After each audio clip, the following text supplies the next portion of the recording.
Vacuum dressing పెట్టుకోండి. అది ఇంట్లో కూడా కంటిన్యూ చేయొచ్చు.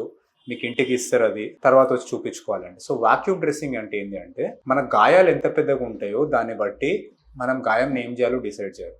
సపోజ్ క్లీన్ గాయం ఉంది, ఎడ్జెస్ దగ్గరకు వస్తున్నాయి అంటే కుట్లేసి వాటిని హీల్ చేయగలుగుతాం.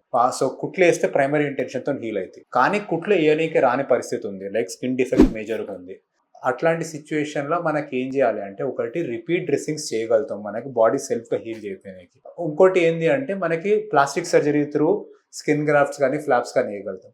కానీ ఆ ప్లాస్టిక్ సర్జరీ ఎప్పుడు చేయాలి, మనకు ఫర్దర్గా స్కిన్ లాస్ ఉంటుందా, ఇంకేమైనా ఇన్ఫెక్షన్ వస్తుందా అని ఆ ఫేజ్లో, ఆ గ్యాప్లో మనకి వాక్యూమ్ డ్రెస్సింగ్ యూజ్ చేయగలుగుతాం. సో ఆ వాక్యూమ్ డ్రెస్సింగ్ అంటే ఏంటి అంటే, ఒక స్పాంజ్ కానీ ఫోమ్ కానీ ఉంటుంది.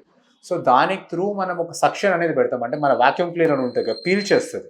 సో ఆ వాక్యూమ్ లాంటిది డివైస్ ఆ స్పాంజ్కి పెట్టి దాన్ని వూండ్ మీద పెట్టి ఒక ప్లాస్టిక్ దాంతోనే ఎయిర్ టైట్ సీల్ క్రియేట్ చేస్తాం, అంటే బయట నుంచి ఎయిర్ రాకుండా. నెగటివ్ ప్రెషర్ అనేది ఉంటుంది, ఈ వాక్యూమ్ అనేది వూండ్ మీద మనం పెడతాం. సో ఈ వాక్యూమ్తో ఏమవుతుంది అంటే, ఫస్ట్ డెబ్రీ కలెక్ట్ కాకుండా సక్ చేస్తూ ఉంటుంది, బ్యాక్టీరియల్ ఇన్ఫెక్షన్ ప్రివెంట్ చేస్తుంది. నెక్స్ట్ ఈ నెగటివ్ ప్రెషర్ వల్ల దాంట్లో బ్లడ్ ఫ్లో ఒకటి, బ్లడ్ వెజల్ ఫార్మేషన్ ఒకటి, అంటే యాంజియోజెనెసిస్ అంటారు.